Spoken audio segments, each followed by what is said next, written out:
அரியலூரில் 2,48,876 குடும்ப அட்டைதாரர்களுக்கு பொங்கல் பரிசு தொகுப்புக்கான டோக்கன் விநியோகத்தை வட்டாட்சியர் வேலுமணி வழங்கினார். பொங்கல் பண்டிகையையொட்டி குடும்ப அட்டைதாரர்களுக்கு தலா 1 கிலோ பச்சரிசி, சர்க்கரை, 1 முழு கரும்பு அடங்கிய பொங்கல் தொகுப்பை தமிழக அரசு அறிவித்துள்ளது.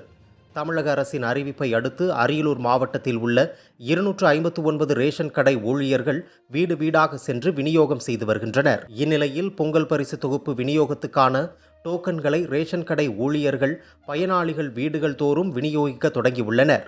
இந்நிலையில் செந்துறை வட்டாட்சியர் வேலுமணி அவர்கள் ரேஷன் கடை ஊழியர்கள் வழங்கும் பொங்கல் தொகுப்பு டோக்கன் மக்களுக்கு வழங்குவதை நேரில் சென்று பார்வையிட்டு தமிழக அரசின் பொங்கல் தொகுப்பினை குறிப்பிட்ட தேதிகளில் பெற்றுக்கொள்ள வேண்டும் என கேட்டுக்கொண்டார். மேலும் அரியலூர் மாவட்டத்தில் உள்ள 2,48,876 குடும்ப அட்டைதார பயனாளிகளுக்கு அளிக்கப்பட்டுள்ள டோக்கனில் எந்த தேதியில் எந்த நேரத்தில் பரிசு தொகுப்பு விநியோகிக்கப்படும் என்பது குறிப்பிட்டு கூறப்பட்டுள்ளது. பயனாளிகள் அனைவரும் அந்தந்த நாட்களில் சம்பந்தப்பட்ட ரேஷன் கடைகளுக்கு சென்று பொருட்களை பெற்றுக்கொள்ளலாம். வரும் ஜனவரி 9ஆம் தேதி முதல் பொங்கல் பரிசு தொகுப்பு விநியோகம் தொடங்க உள்ளது.